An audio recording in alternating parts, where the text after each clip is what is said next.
আসসালামু আলাইকুম। আশা করছি সবাই ভালো আছেন। একটি বিষয় নিয়ে বেশ কিছুদিন ধরে আলোচনা চলছে ফেসবুক, সোশ্যাল মিডিয়া এবং অন্যান্য প্ল্যাটফর্মে। বাংলাদেশের সবচেয়ে সুদর্শন পুরুষের অ্যাওয়ার্ড একজন ভদ্রলোক পেয়েছেন। তার নাম হচ্ছেন অ্যাডলফ খান। এই বিষয়টা যখন সামনে আসলো বা যখন প্রচার হলো তখন আসলে ব্যাপক আলোচনা সমালোচনার ঝড়। অনেক কন্টেন্ট ক্রিয়েটার ইউটিউবাররাও এই বিষয়টি নিয়ে ব্যাপক আলোচনা ভিডিও লেখালেখি করেছেন।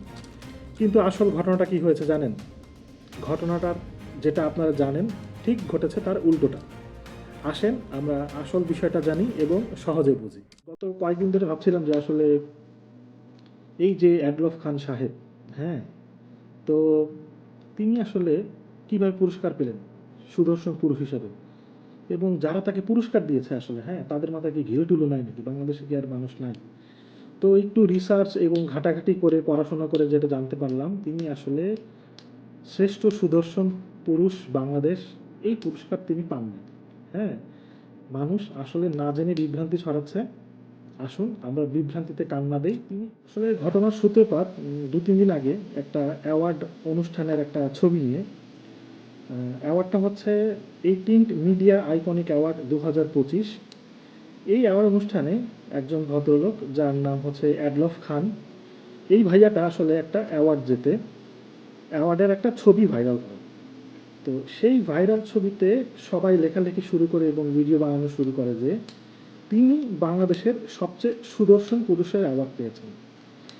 এইটা যখন ভাইরাল হয়, ভাইরে ভাই, আসলে দিন দুনিয়া উল্টে যায়। সবাই সমালোচনা করতে থাকে যে বাংলাদেশে কি সুদর্শন পুরুষের কম ছিল কিনা। শাকিব খান, আরফিন মিশো বা সিয়াম, অন্যান্য যারা হিরো ছিল বা আছে এখন, তারা কি দোষ করেছে? তারা কেন পেল না? সুদর্শন পুরুষের অ্যাওয়ার্ড কেন তাকে দিতে হবে? আসলে বিষয়টা সেরকম ঘটেনি। এই অ্যাডলফ খান ভাই যে অ্যাওয়ার্ডটা পেয়েছেন সেটা হচ্ছে স্টাইলিশ ফ্যাশন ডিরেক্টর অ্যাওয়ার্ড। তিনি মূলত একজন কোরিওগ্রাফার, বিভিন্ন নাচের কোরিওগ্রাফ করে থাকেন এবং তিনি একজন ফ্যাশন আইকনও বটে। বিভিন্ন ফ্যাশন শোতে র্যাম্প মডেল বা অন্যান্য ফটোগ্রাফি বা বিভিন্ন প্রোডাক্টের মডেল, বিভিন্ন ফ্যাশন হাউসের মডেল হয়ে থাকেন তিনি সাধারণত। আসলে সুদর্শন পুরুষের কোনো অ্যাওয়ার্ড তিনি পাননি, এবং এইটি তিনি তার নিজের ফেসবুক অ্যাকাউন্টেও কনফার্ম করেছেন যে ভাই, আমাকে নিয়ে আর মাতামাতি করো না, আমি আসলে সুদর্শন পুরুষের অ্যাওয়ার্ড পাই নাই। কিন্তু পরবর্তীতে কিন্তু আবার তিনি বিষয়টি উপভোগ করছেন। তিনি কিন্তু ফেসবুকে তার এই ধরনের যে ঘটনাবলী ঘটছে, তিনি যে এত ভাইরাল হয়ে গেছেন এখন, সেই ভাইরালিটিকে তিনি উপভোগ করছেন। তো তিনি ফেসবুকে দিয়েছেন যে আসলে আমাকে নিয়ে এত মাতামাতি, কিন্তু আসলে আমি তো পাইনি। তবে তা সবাইকে ধন্যবাদ যে আমাকে এত ভাইরাল করার জন্য। তো আমি সবাইকে বলতে চাই, বিভিন্ন main stream news media, TV channel, বেশ বড় বড় ইউটিউবার, ইনফ্লুয়েন্সার, কন্টেন্ট ক্রিয়েটর, তারাও দেখছি অ্যাডলফ খানকে নিয়ে আসলে সত্যটা না জেনেই তার এই সুদর্শন পুরুষ হিসাবে যে তিনি অ্যাওয়ার্ড পেয়েছেন এইটাকে হাইলাইট করে আসলে বিভিন্ন ভিডিও বানাচ্ছেন, যেটি আসলে একদমই সত্য নয়। তো আমরা সবাইকে অনুরোধ করব, আপনারা সোশ্যাল মিডিয়াতে যারা বড় বড় ক্রিয়েটর আছেন বা কন্টেন্ট ক্রিয়েটর আছেন, তারা প্লিজ সঠিক তথ্যটা জনগণকে শেয়ার করেন।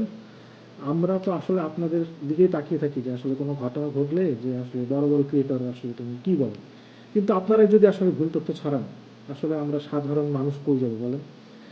এখন তো মানুষ আসলে খবর কম দেখে, সোশ্যাল মিডিয়ায় বেশি ফলো করে, তাই না? তো আমরা চাই সোশ্যাল মিডিয়া থেকে সঠিক তথ্যটা পেতে।